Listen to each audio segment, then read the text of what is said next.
Morning, everybody. Last week we covered the cultural politics of the early 1970s and also the rise of different types of politics in the sort of this, think of a word that actually, in a bowl, a cauldron of politics in the early 1970s, whether it's grassroots affairs, high politics with the Congressional Black Caucus, and running throughout all of that, the complications imposed by a commitment to formal modes of political engagement while you have someone like Shirley Chisholm coming along. So you see the way in which gender is this fault line when it comes to race politics in the nation in the early 1970s. It's been a fault line for the longest time, of course. What I want to do today is cover chronologically a lot of the same time period, but through a biography. One person I've not really mentioned much at all in the course, but who's in the last few weeks, but who's becoming incredibly important as we go through the 1970s into the 1980s is Jesse Jackson.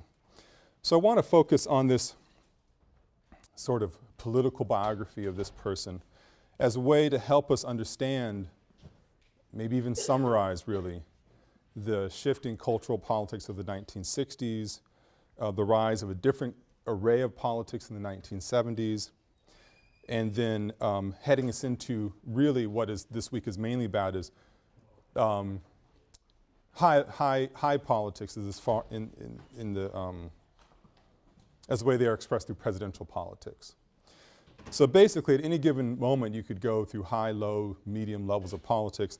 This week we'll be moving from the grassroots through Jesse Jackson up through the highest echelons of power in the United States. Now, last Monday I concluded the lecture playing an excerpt from Stevie Wonder's song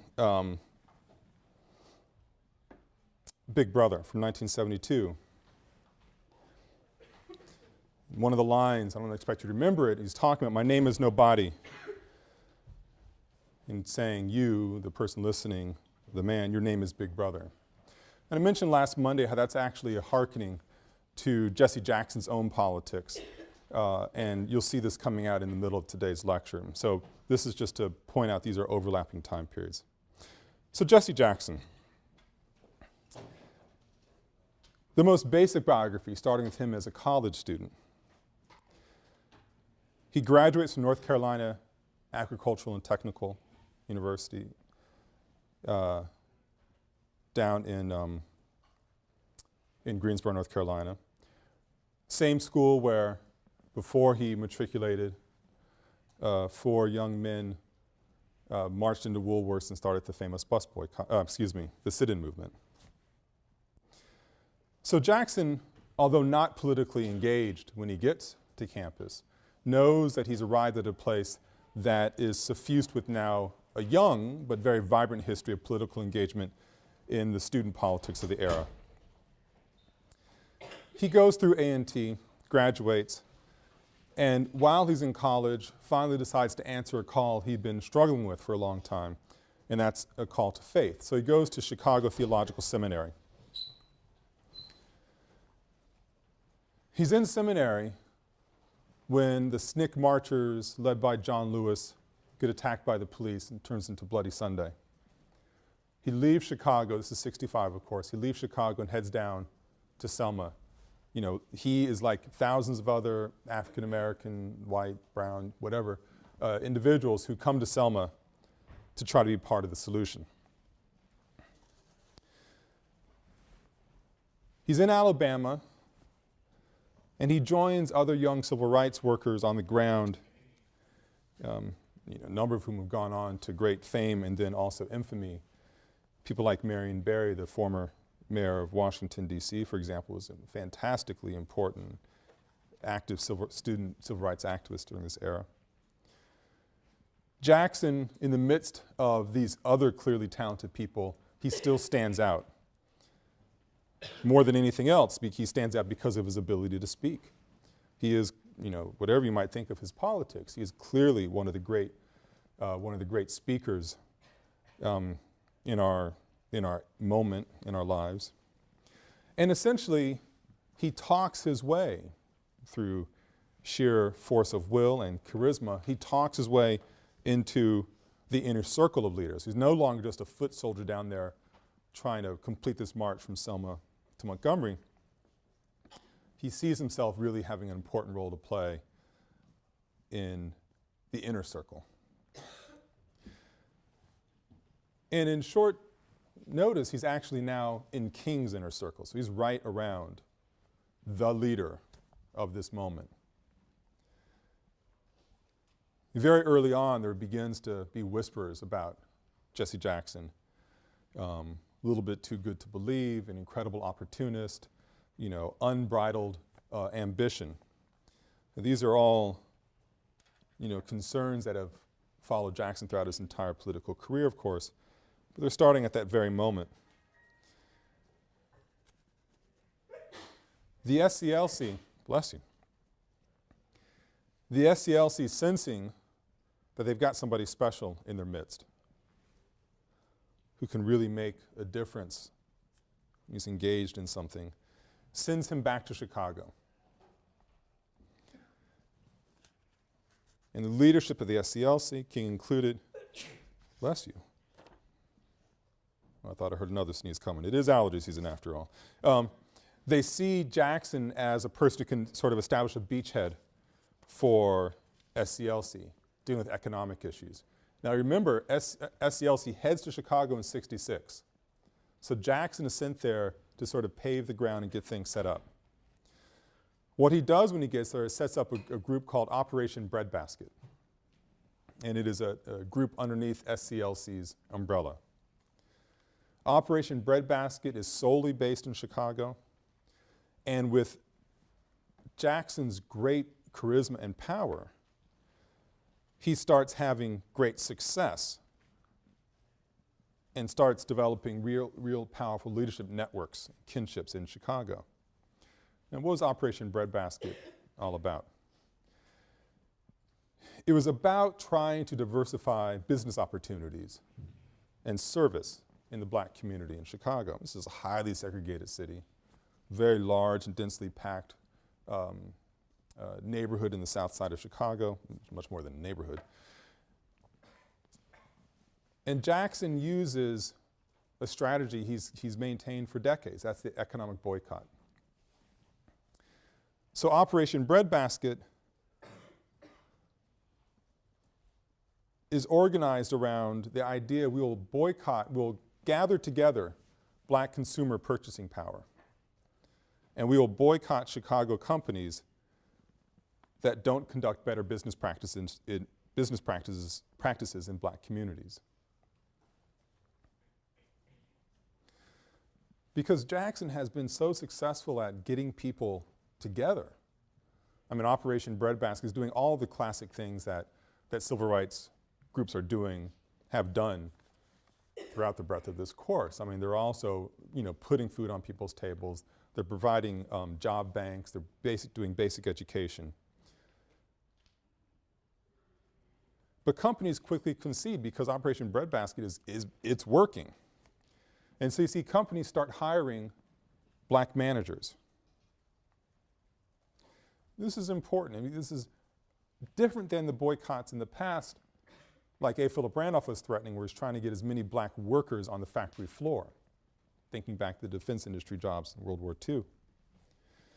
Jackson is going at the management level, because we can hire all the black factory workers we want, but there'll be a glass ceiling. You won't break into management. You won't run the business or a franchise. That's what Jackson's targets. Companies recognize what's going on and realize they better get on board. They start hiring black managers. Jackson then, with the support of SCLC, takes Operation Breadbasket national. It's going to be part of a national economic engagement with race politics. Clearly, Jackson's star is rising. He's up in Chicago in late '65, and by early '68, Operation Breadbasket that he started for the SCLC is going national. Then Martin Luther King is assassinated. The great prince has been slain. Now, in the moment of an assassination, people do all kinds of things that are, we can overanalyze till we're blue in the face. They do things they can't really quite explain. But Jackson was kind of curious. He's there when King is assassinated. I can't imagine that kind of horror. And for days afterward, cameras would be following Jackson and other civil rights leaders, just trying to, get a pulse on what's happening, not just in Memphis, but around the nation as cities burn. And Jackson's wearing the same clothes that he was wearing when King was assassinated. He's dazed, everybody's dazed, there's no doubt about that. But Jackson's clothes were particularly noteworthy because they're bloodstained. They had King's blood on his chest. Now, Jackson was right there.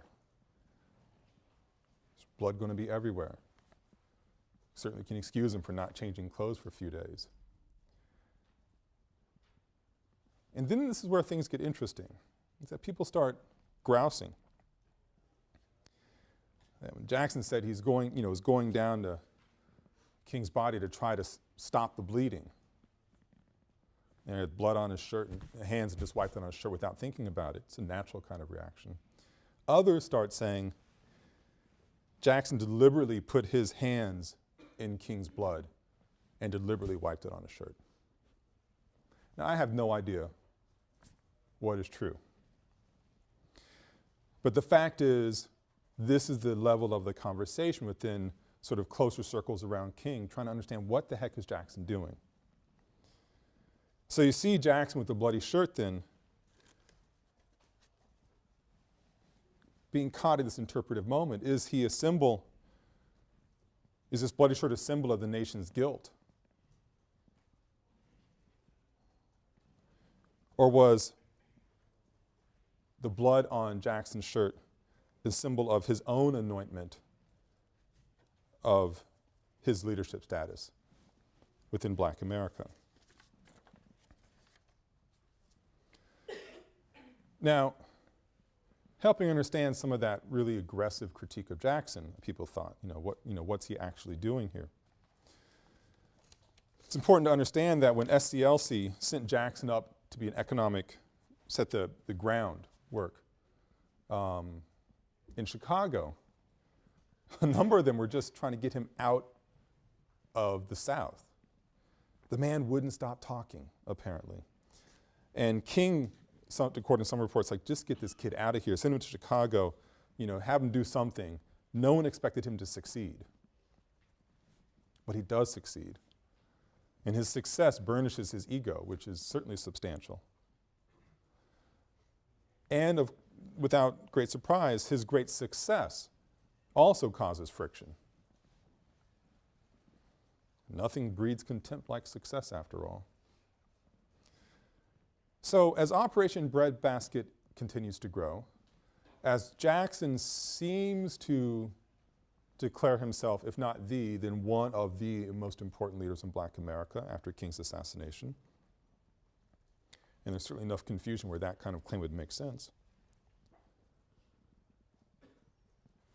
it becomes clear that SCLC and Operation Breadbasket are not going to succeed. They're not going to survive together. Too many bulls in the china shop. So Jackson takes or splits from SCLC in 1971 and forms another operation, Operation Push. Now you may remember thinking back to, a month and a half ago in the course, that after the success of the Montgomery bus boycott, King was thinking, what's the next thing for him to do? And Bayard Rustin said, you got to have an organization and capitalize on this energy. And Bayard Rustin wanted it to be called the Southern Leadership Conference, and King changed the name to the Southern Christian Leadership Conference. Well, Jackson splits and forms Operation Push, People United to Save Humanity. That's what the original title is. People United to Save Humanity. And it's a perfect example of Jackson's sense of himself that he can lead an organization that will save humanity.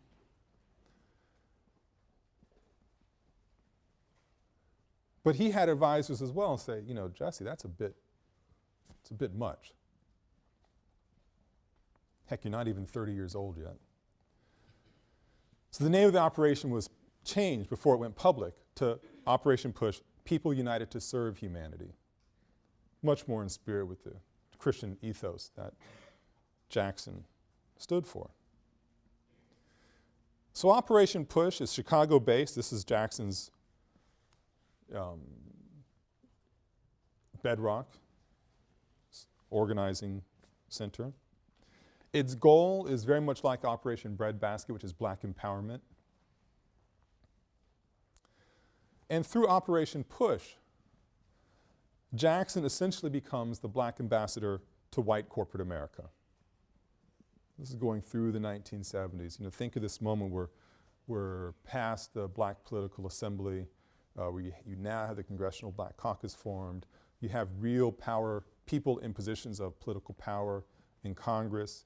You have the angry activist, of course, certainly. And you have Jesse Jackson who's somewhere in between. He can speak and rally a black mass like nobody else can, truly. But he also knew how to massage, quote, the system, and talk to white business managers and corporations first in Chicago and then ultimately nationally. He was very successful. So he goes to huge corporations now, Coca-Cola, Anheuser-Busch,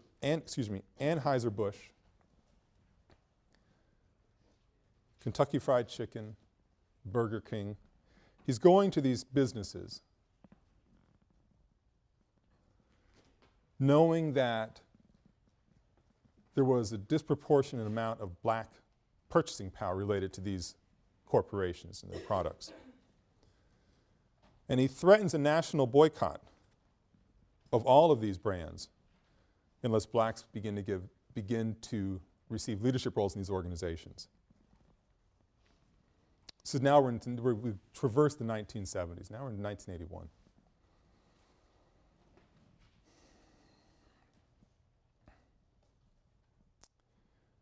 Corporations, you know, we know who Jesse Jackson is, but please, we are not worried about this. You know, this is a little bit embarrassing, and it's true we don't have any blacks in management positions in these huge companies, essentially none, but we're not going to worry about it. The boycotts are called. And I remember the Coca-Cola boycott, mainly because I liked Coca-Cola when I was able to get it, and because, and this is actually more to the point, Coca-Cola owns Minute Maid orange juice. I love Minute Maid orange juice, and all of a sudden it was gone in my house. Now, I did not grow up in a family of black militants. I grew up in a family of my father can't stand Jesse Jackson. Almost personally, I really don't know the source of the bio, but he just can't stand him. But the boycott made sense to my parents. So replacing my beloved Minute Maid orange juice was this, I think it still made this really bitter, nasty Donald Duck orange juice. It was just horrible. So I felt rather aggrieved by the boycott myself. But the boycott was incredibly successful, actually, and especially with Coke and all of its products. Coke starts losing money rapidly. And Coke says, well, we've got to fix this. And they start targeting black business leaders in various communities to start buying, or allowing them to buy franchises. You know, the local bottling franchise, for instance. And then a funny thing happens. Once Coke changes its agenda, its tactic regarding this boycott, and starts bringing in black managers and franchisees, they start making money hand over fist. They're embraced by the black community even more so than before. And they start realizing, hey, you know, there's something to this. And so Coke becomes a model to a certain extent, which is very important, to a certain extent of developing a black consumer base. In fact, you have, during this moment, in the wake of blaxploitation films, people are realizing, my God, there's a lot of money to be made in black America. You have corporations sort of waking up and realizing there is a huge market we have not bothered pursuing. You know, whether they're high-minded about civil rights or citizenship rights, it doesn't matter. This is about the almighty dollar. So corporations start aggressively courting black America. And if in case of Coca-Cola, if that meant hiring black managers, we're going to do it. Now, the caveat to all of this is that the glass ceiling still remains there, it's just a little higher up. And this would become a case of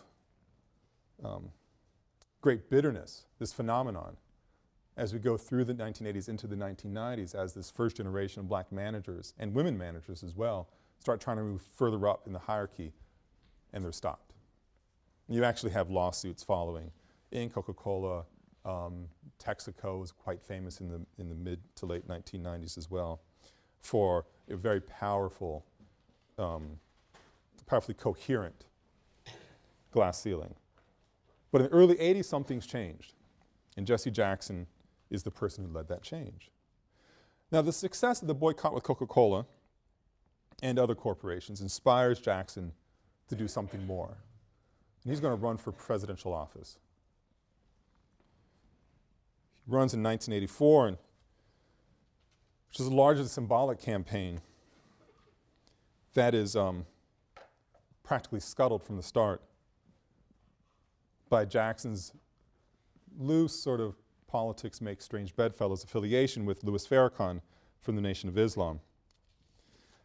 And also for an unfortunate remark that Jackson made himself, referring sort of one of these passing comments, probably maybe he was quite tired, referred to New York City as Jaime Town. That would be akin to calling Washington, D.C. Niggerville in people's minds. The mayor of New York City, Ed Koch, was infuriated by the comment, for good reason, no doubt. And although Jackson apologizes right away, the mayor wouldn't let up. Just keeps hammering away. This is who Jesse Jackson really is. Now we really know what's up with this particular individual. And to make it worse, he's associated with Farrakhan, sympathetic to the Palestinians. You know, the whole thing's wrapped up in this one moment. Again, Jackson apologized for the remark as quickly as he could and said famously, "God isn't finished with me yet. I'm far from perfect." But the slur wiped out his campaign. In '88, he decides to run again. This time it is not a symbolic campaign, not by a long shot. He's distanced himself from Farrakhan. He's much more politically polished as far as sort of national presidential politics are concerned.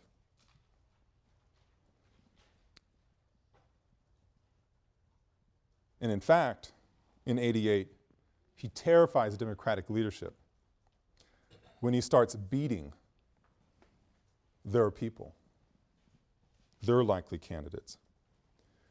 Now I know it sounds like no big deal in the age of Obama and his fantastic run in 2008, but we have to forget that for a moment, go back 20 years. And after Jackson wins the Michigan primary, he's actually the front runner in the Democratic campaign. It's early on. But people thought, wait, stop a second. I mean, it was cute when he boycotted Coke, you know, and his various antics over time are, you know, inspirational, certainly. But this is serious now. He is a Democratic front runner for a series of primaries. And what's the change between '84 and '88? The big change is that, aside from being more polished, is that Jackson really masters something that Carl Stokes had done 20 years earlier in Cleveland. And he builds a coalition that hadn't been seen at the presidential level, had never been seen at the presidential level before, through the Rainbow Coalition, this organization that he also heads up. He reaches out through the Rainbow Coalition to people of all kinds of aggrieved backgrounds. You know, blacks, of course, are going to be as strong as base. People working in labor unions, people trying to organize into labor unions, the agricultural workers, reaching out to women, to the poor. And then during this moment of great dawning awareness of the AIDS crisis, HIV and AIDS crisis, it's reaching out to people suffering from HIV and reaches out to the homosexual community, something that was quite shocking for Jackson. Reaches out to the disabled. And he pulls them all together in this great quilt, as a metaphor he uses a lot, and says that he speaks for everybody.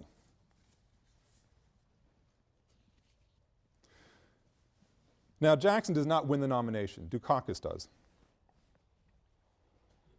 But Jackson, of course, earns a spot on the convention floor. And his and in prime time, which is one of the major things you want. And his speech on the convention floor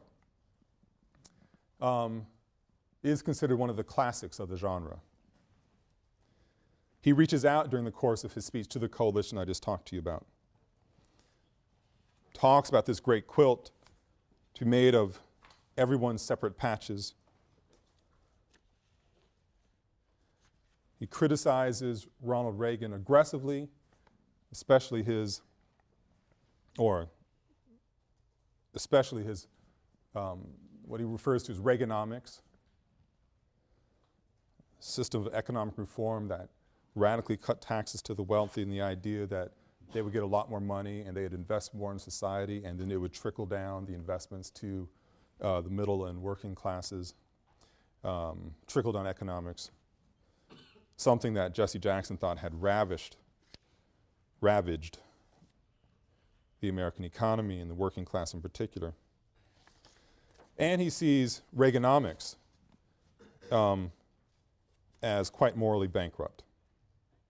And I'll play for you a clip from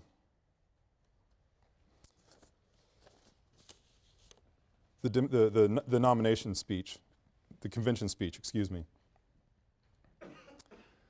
And you have a version of the speech in the reader, I know, but it is also important to hear speakers like Jesse Jackson, for the way in which they carry on the great oral tradition of sort of the black minister, black vernacular tradition. And partly that great black vernacular tradition allows someone like Jackson to access a language of morality, and in this case, immorality, what he sees in the current state of affairs. Now you'll see unfortunately during a highlight moment of his speech, this is on C-SPAN, and so they are obliged to show the crowd, and they linger for a very long time over two people who were then a lot more culturally relevant in a celebrity sort of way than they are now, Ali Sheedy and one of the other Baldwin brothers. I actually don't remember which one it is. So just, kind of visually ignore that and listen to what Jackson is saying here.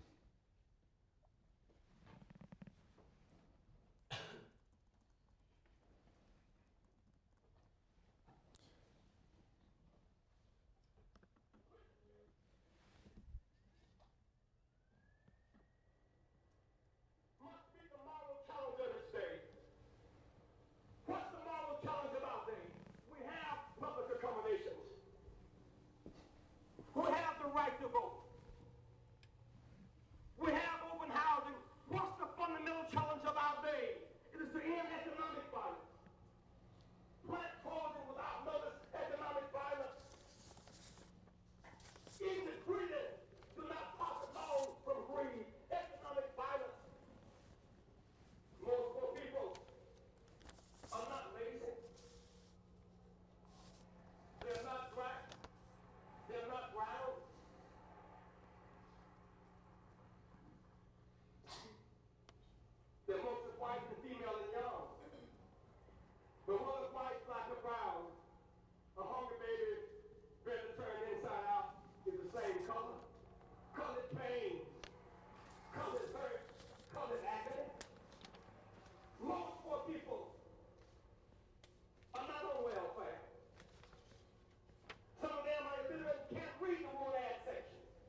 So you'll see in this clip here that Jackson is talking about, is engaging the economic issues of the day and linking it to what he sees as a moral failing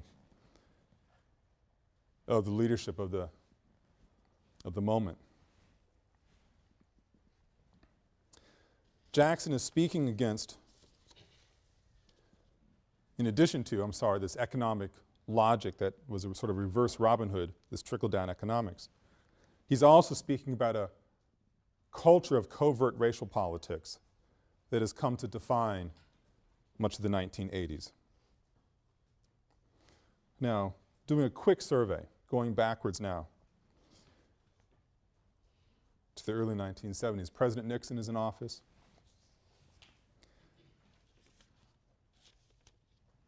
But due to culture of paranoia that's in the White House,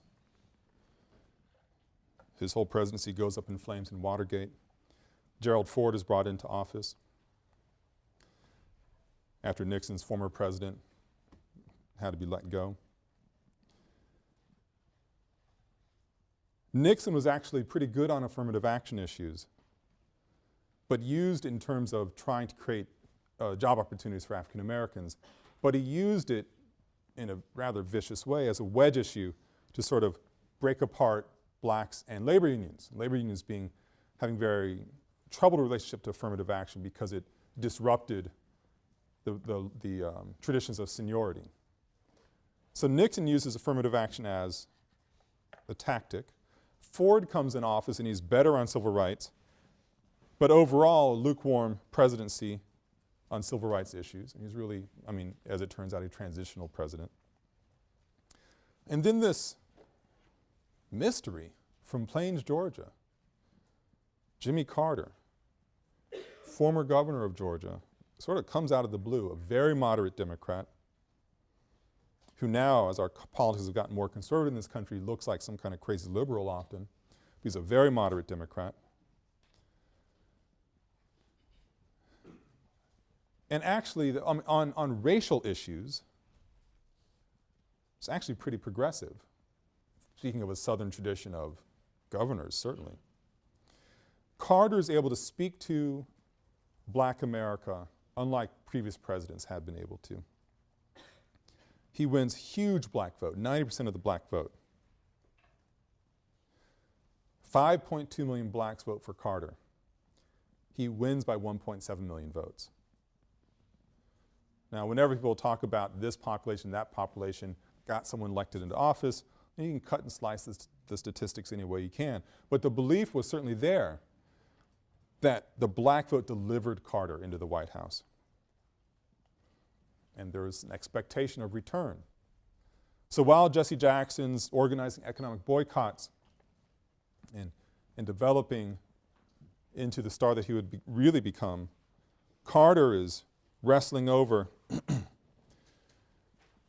how to diversify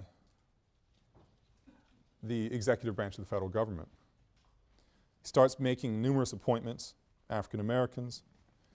15 ambassadors are now black, 30 federal judges, 50 sub-cabinet officials, 110 members of advisory boards, 25 members of the White House staff. These are numbers that no one had seen before.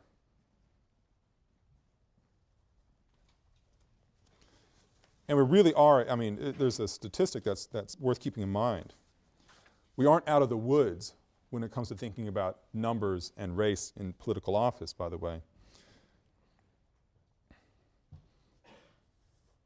1972, you have the first time in 70 years that you have a black person elected to Congress from the South. So there's no black representation from the South, Congress, from the turn of the 20th century into 1972, right before Carter takes office. And it'll be another 20 years, not until 1992, that North Carolina and Georgia send a black representative. First time since Reconstruction.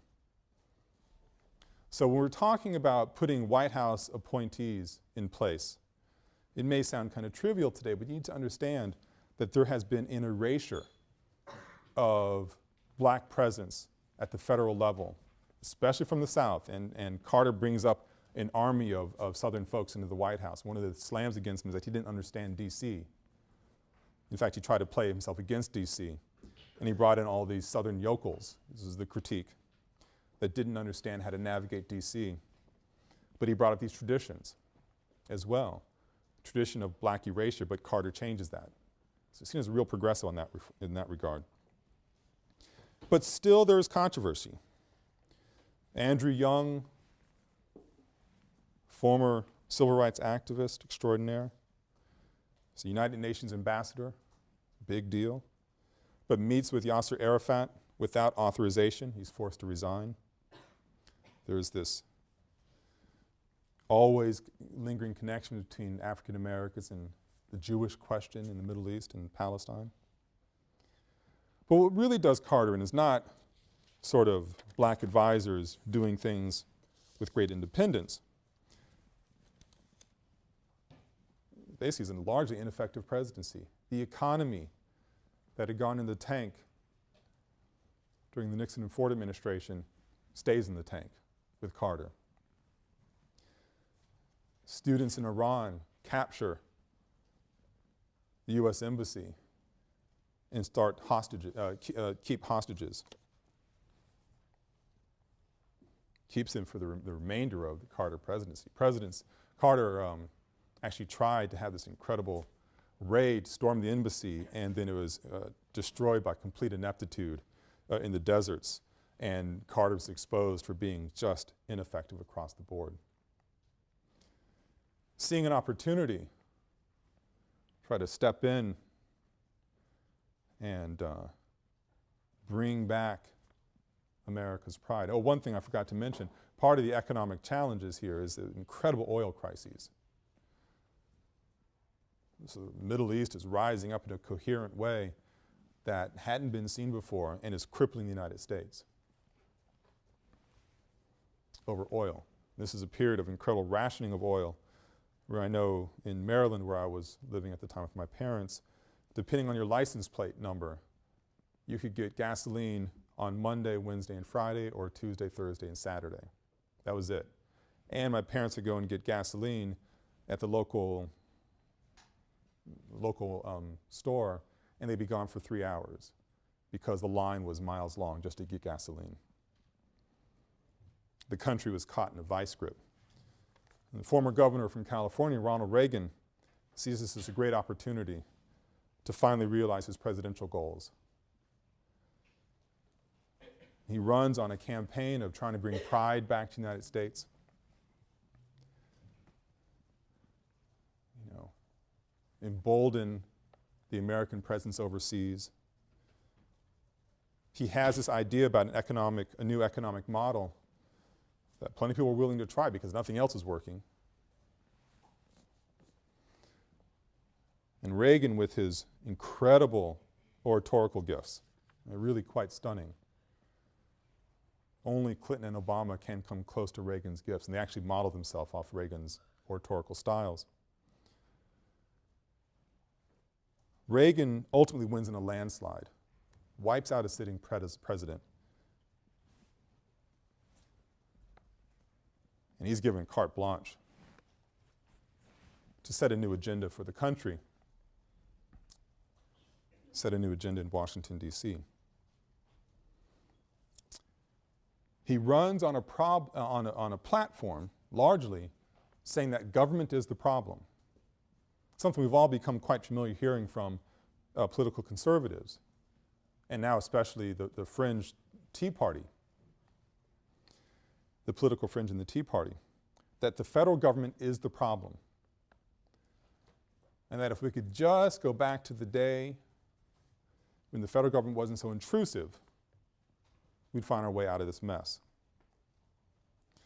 Reagan articulates this most famously when he declares that officially declares he's running for president. Now he's running around, testing out talk in various places quietly in the country, but he makes his public declaration for his candidacy in Mississippi at the state fair. And he declares at the State Fair in Philadelphia, Mississippi, hope that rings a bell, that he's for states' rights. Again, the federal government is the problem, states' rights are the solution. In Philadelphia, Mississippi. Now, it's important to belabor the point, just in case, just make sure you don't miss it. When Reagan does this, it shocks people as much as it excites people. Certainly his political base is thrilled. Finally, someone is going to get the federal government off our damn back. Civil rights activists are horrified for reasons I hope are painfully obvious to you at this point. I've already laid out over the course of the last few weeks that this battle, no longer simmering, between the federal government's ability to exert authority versus the individual state governments. So much of the civil rights agenda of the 1960s is about creating federal oversight into elections, for instance, into access for public accommodation, places of public conveyance. The federal government was seen by African Americans and other civil rights activists, quote, friends of the movement. The federal government seemed to be the most responsible entity to preserve citizenship rights. And Reagan says, no, that the government is actually the problem. Let's give power back to the states. Now, when you're going to Mississippi or any southeastern state at that time, the heights of the civil rights movement are just a decade previous. When you go to these places to declare for states' rights, everybody knows, black as well as white, what you're talking about. You're talking about a return of the organizing or the centralizing power of people like Bull Connor, people like Orville Faubus. You're talking about authorizing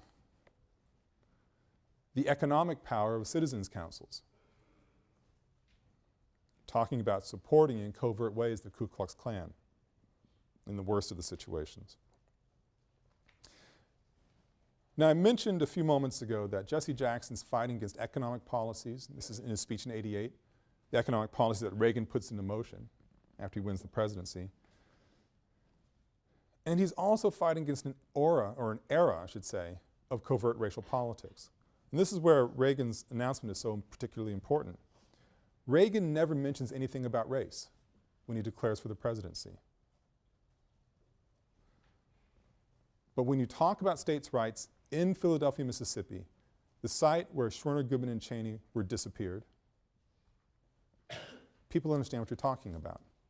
Now, this is what has happened to the, and we'll see over the course of the next two lectures, this is what has happened to the conversation about race in America in what is allegedly the post-civil rights moment. The laws are on the books, Voting Rights Act, Civil Rights Act, Voting Rights Act. Affirmative action is there. You have all these mechanisms in place to preserve citizenship that have been race-based because they've been race-denied. It is certainly not fashionable any longer, unless you're out on the political fringe, to race bait in a way that you could have before. You know, Bull Connor was proven wrong. You can't be like Bull Connor and expect to have a political future. It's uncomfortable to talk about race in a way that some might interpret as negative. No one wants to be seen as racist. Certainly no one who wants to get elected to office. Because if you start being seen as a racist, well, Jesse Jackson's going to rally the troops and come after you. And I'm not really being fanciful, I'm being literal. And so you have a rise of politicians, and Reagan is an absolute expert at it, that can talk about race politics without never talking about race. And that moment, as you'll see over the next two lectures, has never left, and every politician since has mastered it just as well. We'll pick up on that on Wednesday. Thank you.